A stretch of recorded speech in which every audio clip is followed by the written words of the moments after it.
Hello friends, यहाँ पर हम दूसरा केस स्टडी लेते हैं। तो नॉर्मली आप समझ गए मैन क्या होता है और वुमेन क्या होती है। अब एक मैन, अगर मैन पैदा हुआ है मतलब मेल पैदा हुआ है, मेल पैदा होगा ना, पहले तो मेल फीमेल होता है, सेक्स उसका देखते हैं जो है सेक्सुअल पार्ट उसका। उसके बाद में फिर हम देखते हैं बाद में जब वो बड़ा होता है जो हमने उसको जेंडर असाइन किया है, यानी अगर वो मेल है तो मैन बनेगा और अगर फीमेल है तो वुमेन बनेगी। तो अगर ये नॉर्मल कंडीशन है तो ठीक है, नॉर्मल है। एक्सप्रेशन उसका कैसा होगा, एक्सप्रेशन मीन्स ओरिएंटेशन कैसा होगा, फेमिनाइन होगा या फिर मैस्कुलाइन होगा, ठीक है। और इसमें हम अगर ओरिएंटेशन की बात करें तो वो होमोसेक्सुअल, बाइसेक्सुअल, हेट्रोसेक्सुअल, ये भी आप जानते हो। ये ट्रांसजेंडर वर्ड यूज़ होता है इसके लिए, ठीक है।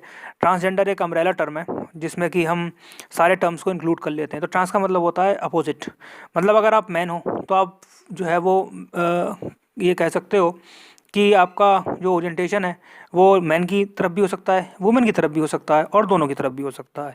तो यदि दोनों की तरफ है तो आप बाईसेक्सुअल हो गए ओरिएंटेशन आपका। अगर आप मैन की तरफ हो तो आप होमोसेक्सुअल हो गए, और अगर आप फीमेल की तरफ हो अट्रैक्टेड तो आप हेट्रोसेक्सुअल हो गए, ठीक है। और वैसे जनरल टर्म जो है वो ट्रांसजेंडर यूज़ करा जाएगा यहाँ पर, ठीक है। और ट्रांसजेंडर में हेट्रोसेक्सुअल नहीं आएगा, क्योंकि ट्रांसजेंडर में हेट्रोसेक्सुअल इसलिए नहीं आएगा क्योंकि हेट्रोसेक्सुअल नॉर्मल चीज़ है, ठीक है। तो नॉर्मल चीज़ को हम वहाँ पे कंसीडर नहीं करेंगे। तो ट्रांसजेंडर में बाइसेक्सुअल और होमोसेक्सुअल टर्म आएंगे। ये इंटरसेक्स मैंने आपको बता दिया था, फीमेल और मेल जेंटल दोनों मिक्स टाइप अगर बर्थ पे हुए हैं या डेवलप नहीं हुए हैं तो फिर वो इंटरसेक्स में आएगा। और आइडेंटिटी मैंने आपको बता दी थी कि मैन और वुमेन की होती है, और अगर बीच में है तो क्वीर होती है, QUEER, ठीक है। तो इसमें एक क्वेश्चन बन सकता है, एक फीमेल है वो अट्रैक्टेड है मैन की तरफ और वुमेन की तरफ, तो वो लेस्बियन भी हो गई, वुमेन वुमेन हो गया। और होमोसेक्सुअल भी हो गई, होमोसेक्सुअल को लेस्बियन बोलते हैं फीमेल के लिए। और हेट्रोसेक्सुअल भी हो गई क्योंकि मेल की तरफ भी है वो। और बाईसेक्सुअल भी हो गई क्योंकि वो दोनों तरफ अट्रैक्ट हो रही है, ठीक है। और वो जो कपड़े पहनती है, क्लॉथिंग उसकी है, वो थोड़ी सी मैन की तरह है, ठीक है। तो वो थोड़ा मैस्कुलाइन भी हो गई, ठीक है। मैस्कुलाइन उसका एटीट्यूड है, बाल छोटे हैं उसके, जीन्स टी शर्ट पहनती है और मेल की तरह वो चलती है, जाऊँगा जाऊँगा बोलती है, जो मेल जैसे करते हैं वैसे करती है वो, ठीक है। तो मैस्कुलाइन हो गई वो। और जो सेक्सुअल उसका जो वो है पार्ट, जेनिटाइल जो है, तो जेनिटल जो है वो उसका पूरा फीमेल की तरह है, तो वहाँ पर कोई इंटरसेक्स वाला इशू नहीं है। तो इंटरसेक्स का इशू कोई नहीं है, फीमेल है, बिल्कुल ठीक है। होमोसेक्सुअल भी है, हेट्रोसेक्सुअल भी है, बाईसेक्सुअल भी है और मैस्कुलाइन है वो।